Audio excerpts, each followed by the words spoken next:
এভাবে বাসায় একবার পাউরুটি বানানো শিখে গেলে বাজার থেকে আর কখনোই পাউরুটি কিনে খাবেন না। আর খুবই সস্তায় আর অনেক কম খরচে এই পাউরুটিগুলো বাসায় বানিয়ে নেওয়া যায়। নিজের হাতে বানানো প্রতিটা খাবারই অনেক স্বাস্থ্যসম্মত হয় আর সেই সাথে খেতেও অনেক বেশি মজার হয়।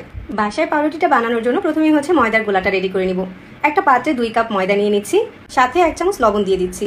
ময়দা আর লবণটাকে আগে থেকে এভাবে মিশিয়ে একটা সাইডে রেখে দিতে হবে। এরপর অন্য একটা পাত্রে 1 কাপ তরল দুধ নিয়ে নিয়েছি। খেয়াল রাখতে হবে দুধটা যাতে কুসুম গরম হয়, তবে দুধের পরিবর্তে চাইলে পানিও দিতে পারবেন। সাথে 1/4 কাপ চিনি দিয়ে দিচ্ছি। বাসায় পাউরুটি বানানোর জন্য আর যেটা লাগবে সেটা হচ্ছে ইস্ট। এখানে আমি 2 কাপ ময়দার জন্য 2 চামচ ইস্ট নিয়েছি। যে কোনো মুদি দোকানে ইস্টটা কিনতে পেয়ে যাবেন। এখন এই দুধের সাথে ময়দাটাকে দিয়ে দিচ্ছি। ইস্ট আর লবণ কখনোই একসাথে মিক্স করবেন না, তাহলে ব্রেড পারফেক্টভাবে নাও ফুলতে পারে। প্রথমেই স্প্যাচুলা দিয়ে ময়দাটাকে মিশিয়ে নিয়েছি।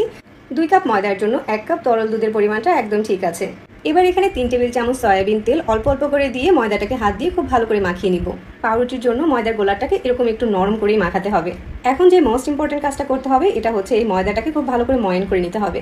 অনেকেই এই পার্টটা স্কিপ করেন, যার কারণে পাউরুটিটা পারফেক্টভাবে ফুলে না। তেলটাকে অল্প অল্প করে দিচ্ছি আর হাত দিয়ে খুব ভালো করে ময়ান করে নিচ্ছি। আবার এখানে অতিরিক্ত পরিমাণ তেলও ব্যবহার করা যাবে না। ময়দাটা ময়ান করার এক পর্যায়ে যখন উপরটা এরকম মসৃণ হয়ে গিয়েছে তখন এটাকে আমি 1 ঘন্টার জন্য রেস্টে দিয়ে দিচ্ছি।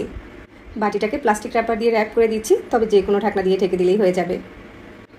1 ঘন্টা রেস্টে দেওয়ার পরেই দেখা যাচ্ছে ময়দাটা কিন্তু ফুলে একদম ডাবল হয়ে গিয়েছে আর ময়দার ভিতরটা অনেকটা এরকম জালি জালি হয়েছে। আর মানে পাউরুটি বানানোর জন্য এটা একদম পারফেক্ট আছে। এবার এই ডোটাকে আর কোনো ময়ান দিতে হবে না। গোলাটার উপরে সামান্য কিছুটা ময়দা ছিটিয়ে এটাকে চৌকো করে বেলে নিচ্ছি। ময়দাটাকে এবার এরকম একটা রোলের মতো করে বানিয়ে নিয়েছি আর সাইডটাকে এভাবে সিল করে দিচ্ছি। ময়দার ডোটা ঠিক কতটা সফট হয়েছে এটা কিন্তু দেখেই বোঝা যাচ্ছে। আর এখানে আমি পাউরুটি বানানোর জন্য একটা ব্রেড মোল্ড নিয়েছি। 2 কাপ ময়দার জন্য আমি 9 ইঞ্চি সাইজের একটা মোল্ড নিয়েছি। মোল্ডে সামান্য কিছুটা তেল ব্রাশ করে নিয়েছি। পাউরুটির গোলাটাকে মোল্ডের ভিতরে দেওয়ার পর এটাকে আবারও 10 মিনিটের জন্য রেস্টে দিয়ে দিচ্ছি। এই কাজটা কিন্তু অবশ্যই করতে হবে। 10 মিনিট পরে ময়দাটা আবারও ফুলে উঠেছে। এবার পাউরুটির উপরে যাতে সুন্দর একটা কালার আসে এই জন্য দুধ আর ডিমের কুসুম উপর দিয়ে ব্রাশ করে দিচ্ছি। চুলায় একটা এই ধরনের সিলভারের হাঁড়ি বসিয়ে তার ভিতরে 1 কাপ বালু দিয়ে দিচ্ছি। হাঁড়ির ভিতরে একটা স্ট্যান্ড দিয়ে তার উপরে মোল্ডটাকে বসিয়ে দিয়েছি আর ঢাকা দিয়ে ঢেকে চুলার আঁচটাকে মিডিয়ামে করে দিয়েছি। 30 থেকে 35 মিনিট বেক করার পর মাশাআল্লাহ আমার পাউরুটিটা কিন্তু অনেক সুন্দরভাবে তৈরি হয়েছে আর উপরটাতে খুব সুন্দর একটা কালারও এসেছে।